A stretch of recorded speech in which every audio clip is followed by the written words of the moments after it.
Hello guys, आपका स्वागत है हमारे जीके स्टडी स्टफ में। आज की वीडियो में बात करने आ रहे हैं डीयू कॉलेज के ऐसे स्टूडेंट जो बीए पॉलिटिकल साइंस ऑनर से बिलोंग करते हैं और साथ ही साथ वो अभी 5th सेमेस्टर में है। और उनकी जो बुक है इंडियन पॉलिटिकल थॉट्स, उसके चैप्टर नंबर मतलब यूनिट सेकंड का जो अपना चैप्टर है मनु सामाजिक विधि संहिता, ठीक है, जिसको हम मनुस्मृति भी कह सकते हैं। तो उसके बारे में हम इस वीडियो में इन्फॉर्मेशन जानेंगे। एंड सेकंड यूनिट का जो फर्स्ट पार्ट है एंड पूरी first unit and third unit जो इसके बाद और इससे पहले वाली यूनिट है वो मैं बना चुका हूँ। अगर आपने वो वीडियोस नहीं देखी है तो ऊपर आपको आई बटन दिख जाएगा, वहाँ पे क्लिक करके आप वीडियो की प्लेलिस्ट को ओपन करके वीडियो को देख सकते हैं। तो गाइस, मनुस्मृति से रिलेटेड या मनु का जो पार्ट है वो मैं ऑलरेडी बना चुका हूँ फर्स्ट पार्ट। ये जो अपना सेकंड पार्ट है इस वीडियो के थ्रू हम अपनी जो सेकंड यूनिट है वो भी ख़त्म कर देंगे। तो गाइस, शुरू करते हैं अपनी video. So let's begin our video. तो गाइस, अपनी जो वीडियो है इसमें बताया गया है कि जो भी मतलब मनु से रिलेटेड यही राज्य की उत्पत्ति का देवीय सिद्धांत, ठीक है, मतलब राजा की उत्पत्ति, राज्य का इसमें मतलब बताया गया है। एक राज्य का मतलब वही नहीं है कि राज्य स्टेट ही होता है। मनु के अनुसार जो मनु ने बताया उनके अनुसार राज्य का मतलब अलग ही होता है, एक तरीके से राजा की उत्पत्ति का देवीय सिद्धांत, ठीक है, देवों के सिद्धांतों को जोड़कर और राजा की उत्पत्ति की गई है। तो वो हम देखते हैं इन्होंने क्या बताया मनु ने इसके बारे में। तो मनु ने बताया है कि मनु ने अपने राजनीतिक विचारों में, ठीक है, मनु ने अपने राजनीतिक विचारों में राज्य की उत्पत्ति के देवीय सिद्धांत का समर्थन किया है। मतलब उन्होंने बताया कि अगर राजा होगा तो उसकी उत्पत्ति देव के सिद्धांतों से होनी चाहिए। मतलब वो देव को बहुत मानते थे, भगवानों को बहुत मानते थे और ईश्वर को मानने के कारण उन्होंने ऐसे बोला कि अगर कोई भी राजा होगा तो उसके अंदर देव के गुण होने चाहिए, मतलब भगवान के गुण या ईश्वरीय गुण होने चाहिए, तभी वो एक अच्छा राजा कहलाएगा और राज्य की व्यवस्था को संभाल सकेगा। उनके मत के अनुसार राज्य की उत्पत्ति समाज में अच्छा शासन और व्यवस्था बनाए रखने के लिए हुई है। मतलब राज्य की उत्पत्ति इसलिए राजा को इसलिए रखा गया है ताकि वो समाज के अंदर अच्छा शासन रख सके और साथ ही साथ व्यवस्था भी बनाए रखी जा सके, ठीक है। जिस समय कोई राजा नहीं था उस समय चारों ओर डर और आतंक का साम्राज्य व्याप्त था। मतलब सारे के सारे लोग ना डरते थे कि कब हमला हो सकता है, उनको डर बना रहता था और साथ ही साथ आतंक कब हो सकता है वो भी नहीं पता था जब एक राजा नहीं होता था किसी समाज के अंदर तब। और साथ ही साथ शक्तिशाली जो लोग थे वो निर्बल लोगों के अधिकारों को हड़प लेते थे। मतलब ऐसे लोग जो शक्तिशाली थे और ऐसे लोग जो जिनके अंदर पावर ही नहीं थी, शक्तिहीन थे, ठीक है। तो शक्तिशाली लोग ना निर्बल लोगों को जो भी अधिकार दिए जाते थे वो हड़प लेते थे। कमज़ोर, भयभीत और एक एवं संत्रस्त थे। मतलब ये कह सकते हो कमज़ोर भयभीत, मतलब लोग ना कमज़ोर थे और भयभीत होते थे, उनका कोई रक्षक नहीं था, ठीक है। अगर रक्षक होगा जैसे कि राजा होगा तो अगर कोई व्यक्ति गलत करेगा तो उसको सज़ा भी दी जाएगी, तो ऐसा कुछ भी नहीं था उस समय जब राजा नहीं होते थे। समाज में कोई व्यवस्था और नियम ही नहीं थे क्योंकि राजा ही नहीं है। अगर कोई हेड होगा तो उसको राजा मान सकते हैं और वही नियम कायदे कानून लागू कर सकता है, लेकिन वो राजा अच्छा होना चाहिए। दो प्रकार के राजा होते हैं, एक अपनी मनमर्जी चलाता है, ठीक है, और दूसरा जो जनता की सुनता है, ठीक है। इस अराजकता व्यवस्था का अंत करने के लिए, मतलब इस प्रकार की व्यवस्था का अंत करने के लिए और संसार की रक्षा के लिए भगवान ने राजा की रचना की, ठीक है। भगवान ने राजा की रचना कर दी। मतलब कोई ना कोई राजा होगा हर एक समाज के अंदर जो इन सब बुराइयों को रोकेगा, इन सब अत्याचारों को रोकेगा, ठीक है, और सबको इंसाफ दिलाएगा। राजा की उत्पत्ति का उपयुक्त प्रयोजन बताने के लिए या बताने के बाद मनु ने भगवान द्वारा राजा की उत्पत्ति के प्रकार पद्धति का विस्तार उल्लेख किया। भगवान ने इंद्र, वायु, यम, सूर्य, अग्नि, वरुण, चंद्र और कुबेर नामक 8 देवताओं के सभी गुणों को मिलाकर राजा का सृजन किया, ठीक है। भगवान ने क्या करा, इन सब 8 जो भगवान थे इनको मिलाया और एक राजा का निर्माण किया। इन देवताओं के विशिष्ट तत्वों से निर्माण का अभिप्राय ये है कि उसमें शासन के लिए इन विशिष्ट देवताओं के गुण होने चाहिए। अगर कोई भी व्यक्ति राजा बनता है तो उसके अंदर इन 8 देवताओं के गुण होने चाहिए, ऐसा मनु का मानना है। इसलिए मनु ने राजा के पद को परम पवित्र माना है, सबसे ज़्यादा पवित्र माना है। इनका कहना है कि राजा चाहे बालक ही क्यों ना हो उसका कभी अनादर नहीं करना चाहिए। ठीक है, अगर कोई ऐसा राजा बन जाए जिनकी एज क्या है बहुत कम है या वो बालक है तो उसका अनादर नहीं करना चाहिए, उसके साथ उसको रिस्पेक्ट देनी चाहिए। ठीक है, डिसरिस्पेक्ट उसे नहीं करना चाहिए क्योंकि वह मनुष्य के रूप में पृथ्वी तल पर एक महान देवता के रूप में विचरण करता है। मतलब एक तरीके से देवता के बराबर ही होता है राजा, तो उसका अपमान करना देवता का अपमान करने के बराबर है। मनु ने राजा को देवता बताते हुए धर्म और दंड को अत्यधिक महत्व दिए। मतलब राजा का आदर करना ये हमारा धर्म है, राजा के द्वारा बनाए गए कर्तव्य या जो भी नियम थे उसको फॉलो करना ये भी हमारा धर्म है। और दूसरी बात, अगर राजा के बनाए हुए नियमों का कोई भी अगर उल्लंघन करता है, ठीक है, तो उसको दंड दिया जाएगा, ये राजा का कर्तव्य है। ठीक है, सो गाइस अपना जो नेक्स्ट टॉपिक है वो आता है, देखो जैसे कि हमने राज्य की उत्पत्ति का देवीय सिद्धांत पढ़ा। ठीक है, इसमें देवों को मतलब देवों के सारे गुण राजा के अंदर शामिल होने चाहिए ऐसा बताया गया है। ठीक है, और आदर्श राज्य की विशेषता के बारे में हम जानेंगे। ठीक है, अगर मनुस्मृति के अंदर राज्य से रिलेटेड अगर कुछ भी आता है तो आपको पार्ट सेकंड के बारे में बताना है। ठीक है, जो मैं इस पूरे पार्ट में बताऊंगा एंड उसके बाद अपनी जो यूनिट है वो फिनिश हो जाएगी। ठीक है, तो देखो आदर्श राज्य की विशेषता, राजा का प्रमुख कार्य प्रजा की रक्षा करना और उनका कल्याण या फिर भला करना होता है। इन कार्यों के अच्छी तरह से संपादन के लिए मतलब फॉलो करने के लिए राजा में कुछ गुणों का होना जरूरी है। राजा को विद्वान, जितेंद्रिय और न्यायी, विनीत एवं लोकप्रिय होना चाहिए। उसे ऐसे विद्वान से जो तीनों वेदों के ज्ञाता हो। ठीक है, मतलब जो तीनों वेदों को जानता हो, तीनों स्नातन विद्याओं, दंड नीति, तर्क विद्या और ब्रह्मा विद्या का ज्ञान प्राप्त करना चाहिए। ठीक है, राजा को मनु ने राजा के निरंकुश एवं मनमाने शासन पर कई प्रकार के अंकुश भी लगाए, उन पर रोक टोक भी लगाई है राजा के शासन पर। राजा यद्यपि 8 देवताओं के उत्कृष्ट मतलब उनके अंगों से बना है और महान देवता है। ठीक है, राजा जो है इन सबके 8 देवताओं से मिलकर बना है, उनके गुणों से मिलकर बना है और तो वो महान देवता होगा एक तरीके से। और उस पर सबसे बड़ा अंकुश धर्म का है, लेकिन फिर भी उस पर अंकुश लगाया जाएगा वो भी है धर्म। ठीक है, बाकी किसी प्रकार का अंकुश नहीं है। उसका ये धर्म है कि वह शास्त्रों में बताए गए नियमों के अनुसार ही शासन करेगा। मतलब जो भी नियम कार्य कानून शास्त्र में बताए गए हैं उसी के अनुसार वो शासन करेगा। ठीक है, वह तानाशाही नहीं बनना चाहिए क्योंकि तानाशाही आदर्श राज्य की विशेषता के बाहर आता है, वो राज्य को भी खराब कर देता है। आदर्श राज्य तो बहुत दूर की बात है।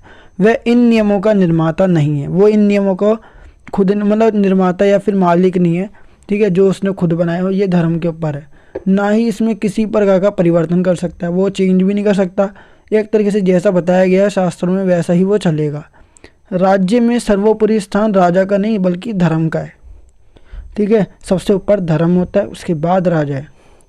वह राज्य में धर्म का पालन करने के लिए दंड का प्रयोग धर्म के अनुसार करने के लिए क्या होगा, बाधित होगा, मतलब मजबूर होगा कि अगर किसी व्यक्ति को दंड दिया जाएगा तो उसके धर्म के अनुसार होना चाहिए। ठीक है, मतलब कि उस धर्म को ठेस नहीं पहुंचनी चाहिए। जो भी व्यक्ति अगर दंड के लायक होता है तो अगर राजा किसी को दंड दे रहा है तो वह धर्म के अनुसार होना चाहिए, धर्म के अंदर रह के होना चाहिए, धर्म की सीमा को पार ना करना। ठीक है, तो मनुस्मृति में प्रतिपादित या लागू किया गया राजा देवीय होते हुए भी निरंकुश अधिकारों का प्रयोग करने वाला नहीं है। ठीक है, मतलब वो अपनी मनमानी नहीं चला सकता, सबसे ऊपर धर्म है तो उसको धर्म के अंदर रहकर ही या शास्त्रों में जो नियम बताए गए हैं उसके अनुसार ही कार्य करना पड़ेगा, तभी वो राज्य आदर्श राज्य कहला सकता है। ठीक है, और वो 8 जो देव हैं उनकी बुराई भी होने से बच सकती है।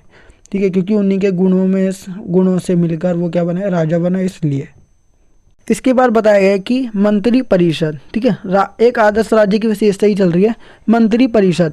मनु का कथन है कि अकेला मनुष्य मतलब अकेला राजा सभी कार्य करने में समर्थ नहीं हो सकता। वो अकेला व्यक्ति कोई भी पूरे राज्य का या पूरे शासन व्यवस्था का कार्य अकेले नहीं कर सकता। फिर राजा सहायता के बिना राज्य के महान कार्य को अकेला कैसे कर सकता है। मतलब एक राज्य कोई भी व्यक्ति मनुष्य जो है वो सारा का सारा कार्य खुद नहीं कर सकता, उसको किसी न किसी की सहायता पड़ेगी। तो ऐसे ही राजा है, राजा शासन करता तो है लेकिन वो अकेला कार्य कोई भी नहीं कर सकता, सारे के सारे कार्य अकेले नहीं कर सकता। ठीक है, तो राजा को शासन में सलाह और मंत्रणता, ठीक है, लेने के लिए मंत्रियों की एक परिषद बनानी चाहिए। मतलब उसको ना मंत्रियों की एक परिषद बनानी चाहिए जिसमें सारे के सारे मंत्री होंगे। और मंत्रियों की संख्या के संबंध में मनु का विचार है कि ये आवश्यकता अनुसार निश्चित की जानी चाहिए। मतलब जितनी आवश्यकता है, जैसे कि अगर काम ज़्यादा है तो मंत्रियों की संख्या भी ज़्यादा होनी चाहिए, और अगर काम कम है तो मंत्रियों की संख्या भी कम होनी चाहिए, ऐसा कहना है मनु का। तो उनके अनुसार ना 7 या 8 मंत्रियों की नियुक्ति की जानी चाहिए, वो भी राजा का कार्य में हाथ बटाने के लिए। मनु द्वारा मंत्रियों की योग्यता पर बहुत बल दिया जाना चाहिए, मतलब उनको फोर्स करना चाहिए कि ये काम करो, ये काम करो, ठीक है, तभी वो कार्य करेंगे, उनके ऊपर ढील नहीं दी जानी चाहिए। उसके अनुसार राजा को कुलीन, शास्त्र ज्ञाता, शूरवीर, शस्त्र चलाने में निपुण और प्रशिक्षित व्यक्तियों को ही मंत्री पद पर नियुक्त करना चाहिए। मतलब वो जो इन सबसे परिपूर्ण है, कुलीन भी है मतलब धनवान है, और साथ ही साथ शास्त्र, उनको कुछ ना कुछ ज्ञान है, ज्ञाता भी है, ठीक है, शूरवीर, शस्त्र आदि चलाने में निपुण और प्रशिक्षित व्यक्तियों को ही मंत्री पद पर नियुक्त करना चाहिए। तो मंत्री में इस तरह के गुण होने चाहिए, तभी वो व्यक्ति मंत्री बन सकता है। ठीक है, और मंत्रियों की संख्या 7 या 8 निश्चित की गई है। विभागों के वितरण के संबंध में मनु का विचार है कि मंत्री परिषद के प्रत्येक सदस्य किसी न किसी विभाग का विशेष जानकार होता है, उसे वही विभाग सौंपना चाहिए। ठीक है, अगर उसे जिस विभाग का सबसे ज़्यादा ज्ञान है उसको उसी विभाग में सौंप नहीं देना चाहिए, और उस विभाग के अंदर ही उसे कार्य करना चाहिए। अब देखो इसके बाद बताया गया है मंत्री परिषद के बाद बताया गया मंत्रियों की संख्या तो हो गई, निश्चित हो गई 7 या 8। ठीक है, और जिसको जिस चीज़ का एक्सपीरियंस है या जिस विभाग का एक्सपीरियंस है उसे उसी विभाग में सोच देना चाहिए। राजा के कार्य मनु के अनुसार आंतरिक शांति, मतलब देश के अंदर की शांति स्थापित करना, बाहरी आक्रमण से मतलब विदेश जो भी आक्रमण कर रहे हैं उससे देश की रक्षा करना। ठीक है, नागरिकों के आपसी विवादों का निर्णय करना। ठीक है, उनके बीच में जो भी मुद्दे छिड़ रखे हैं उसका निर्णय करना राज्य के सर्वाधिक महत्वपूर्ण कार्य हैं। इसके अलावा मूल्य को नियंत्रित करना, शिक्षा की व्यवस्था करना, ठीक है, और ब्राह्मणों को दान देना, ये भी राजा का काम होता है, क्योंकि वो ब्राह्मणों को दान देता है। जैसे कि कौन है, क्या नाम है उनका, क्षत्रिय। ठीक है, अपराधियों को दंड देना, वैश्यों और शूद्रों को कर्तव्य पालन करने के लिए मजबूर करना। ठीक है, तो राज्य का ये क्या होता है, काम होता है। अपंगों और स्त्रियों और अवयस्कों की रक्षा तथा सहायता करना आदि राज्य के अन्य आवश्यक कार्य है। अब बोला गया प्रशासनिक व्यवस्था। मनु ने आदर्श प्रशासनिक व्यवस्था का भी वर्णन किया है। ठीक है, मतलब प्रशासनिक व्यवस्था कैसी होनी चाहिए, आदर्श होनी चाहिए, बढ़िया होनी चाहिए। ठीक है, राज्य की देखो राजा के द्वारा जो भी प्रशासन चलाया जाता है उसको प्रशासनिक व्यवस्था कहते हैं। ठीक है, मनु के अनुसार प्रशासन को अच्छी तरह से चलाने के लिए गांव एवं नगरों आदि में बांटा गया है। ठीक है, मतलब गांव और नगर को अलग कर दो, जहाँ पे फैसिलिटी बढ़िया है उसको नगर बना दो, जहाँ पे फैसिलिटी थोड़ी सी लो है उसको गांव बना दो। राजा को 2, 3, 4 और 100 गाँव के बीच अपना राज्य स्थापित करना चाहिए। 2, 3, 4 या 100 गांव के बीच अपना राज्य स्थापित करना चाहिए। गांव प्रशासन की देखरेख के लिए एवं गांव के मंत्री की नियुक्ति का भी वर्णन किया गया है। नगरों में न्याय, पुलिस और गुप्तचर व्यवस्था का भी प्रबंध किया गया है। राज्य कर्मचारियों के भ्रष्टाचार पर नियंत्रण करने के लिए राज्य द्वारा कठोर नियंत्रण बनाए रखने की आवश्यकता पर बल दिया गया है। तो ये प्रशासनिक व्यवस्था है। ठीक है, और ज़्यादा नहीं है इसमें। नगरों और गाँव को अलग कर दिया गया है। राजा को ना 100 गाँव के बीच में राज्य स्थापित करना चाहिए, मतलब शासन व्यवस्था बनाए रखना चाहिए। ठीक है, और भी ग्रामीण मंत्रियों की नियुक्ति की गई है ताकि गांव के अंदर प्रशासन की देखरेख की जा सके, और शहरों के अंदर मतलब नगरों के अंदर गुप्तचर और भी कई सारी चीज़ों की स्थापना की गई है या प्रबंध किया गया है। कानून एवं न्याय व्यवस्था। कानून, ठीक है, देखो निर्माण जो इसमें बताया गया है, निर्माण के लिए एक परिषद की व्यवस्था के अलावा जनता अपनी संघीय संस्थाओं के द्वारा स्वयं अपने नियम बनाने के लिए स्वतंत्र थी। ठीक है, कुल, जाति, श्रेणी इस प्रकार की संस्थाएं थी। इन स्वायत्त संस्थाओं द्वारा निर्मित नियमों मतलब बनाए गए नियमों पर राजा अपनी स्वीकृति की छाप लगाता, अर्थात उनका पालन करता था। मनु ने विधायिका की मतलब संसद की रचना का बड़े रूप में उल्लेख किया। उनके अनुसार विधायिका या परिषद के सदस्यों की संख्या 10 होनी चाहिए, ठीक है। किंतु रचना का आधार बौद्धिक रहे, ना कि संख्या, ठीक है। मतलब जिसके अंदर ज़्यादा ज्ञान है, अब बहुत ज़्यादा ज्ञान है तो उनमें संख्या कम होनी चाहिए, लेकिन अगर किसी में मतलब ज़्यादा ज्ञान नहीं है तो उसकी संख्या बढ़ानी पड़ सकती है। इसलिए मनुस्मृति में न्याय व्यवस्था का भी वर्णन किया गया है। न्याय व्यवस्था के बारे में बताया गया है। कानून के बारे में तो हो गया, 10 संख्या होनी चाहिए और ऊपर भी बताया गया है, ठीक है। संस्थाएं किस प्रकार की संस्थाएं थी, कुल जाति श्रेणी इस प्रकार की संस्थाएं थी। जनता अपने नियम खुद बना सकती है और आज़ाद भी थी। उनके अनुसार राजा जो था स्वयं विवादों का निर्णय ना करे, ठीक है। उस कार्य को देखने के लिए किसी विद्वान का नियुक्त करना चाहिए। जैसे कि हर राजा के साथ कोई ना कोई रत्न होता है जो उसके करीब होता है। राजा के द्वारा नियुक्त ब्राह्मण भी ऐसी 3 व्यक्तियों के साथ मिलकर न्यायालय में विवाद का निर्णय करे। इसमें ज़्यादा नहीं, आप छोटी छोटी इन्फॉर्मेशन लिख सकते हो। अब बताया गया अपना, देखो जो 2 लास्ट के पॉइंट बचे हैं। धर्म, प्लेटो की तरह मनु आदि भारतीय धर्मशास्त्र का यह मत है कि राज्य एवं प्राणी मात्र के कल्याण के लिए एक आवश्यक है। मतलब राज्य जो है ना, हर प्राणी के लिए क्या है, कल्याण के लिए आवश्यक है, अगर उनका कल्याण करना है तो। और साथ ही साथ बताया गया है कि समाज में सब व्यक्ति अपने निर्धारित कर्तव्य का पालन करे। जो भी उनको दिए गए हैं वो अपने कर्तव्यों का क्या करे, पालन। इसी को धर्म का नाम दिया गया है। मतलब उनको जो भी कर्तव्य है उनको अपने कर्तव्य को फॉलो करना चाहिए, तभी वो क्या कहलाएगा, असली धर्म। जब तक सब व्यक्ति अपने अपने धर्म का पालन में संलग्न रहते हैं, उसका उल्लंघन नहीं करते हैं, तब तक समाज में सुख और शांति बनी रहती है। सब मनुष्य को अपने धर्म का पालन करते हुए अपने परम लक्ष्य मोक्ष की प्राप्ति के लिए अग्रसर रहना चाहिए, ठीक है। उनके धर्म और अर्थ का स्वरूप अत्यंत विशाल और व्यापक है। मनु के अनुसार धर्म शब्द धारण करने का अर्थ देने वाले संस्कृत की धी धातु से बना है, ठीक है। धी धातु से बना है। इसका अभिप्राय उन सब तत्वों के गुण नियमों व्यवस्थाओं से है जिनके आधार पर समूचा जड़ और चेतन जगत संचालित है और जिनके आधार पर टिका हुआ है। प्रत्येक वस्तु की विशिष्ट रूप प्रदान करने वाले गुण उसके धर्म है। यदि सब व्यक्ति अपने धर्म के पालन की व्यवस्था करेंगे तो समाज में सुव्यवस्था उत्पन्न हो जाएगी। प्राणी मात्र का यह कर्तव्य है कि स्वधर्म खुद का धर्म पालन द्वारा समाज में सुव्यवस्था रखे। देखो अब जो लास्ट पॉइंट है उसके साथ अपनी जो यूनिट ये वाली है वो खत्म हो जाएगी। राजकोषीय कर और कोष, देखो मतलब राजकोषीय कर एक तरीके से राजा को हमें कर देना चाहिए। देखो जनता जो है वो राजा जो है ना कर के रूप में अपनी इनकम बना सकता है और वो कर कहाँ लगा देगा वो, देखो जैसे कि अगर कोई जनता है वो क्या करती है, राजा को कर देती है, या व्यापारी जो भी काम करते हैं वो भी राजा को कर देते हैं, तो राजा के पास कर जाएगा, मतलब राजा को इनकम मिल गई, राजा की आय बन गई, ठीक है। अब राजा क्या करेगा, उनको प्रशासन व्यवस्था में लगा सकता है।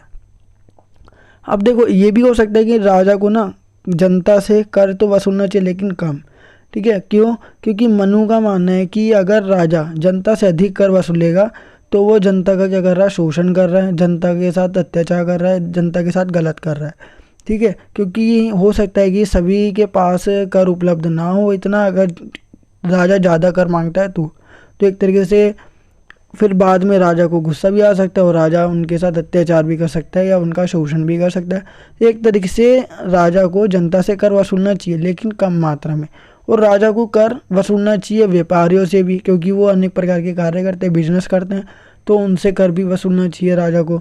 तो ये बताया गया है।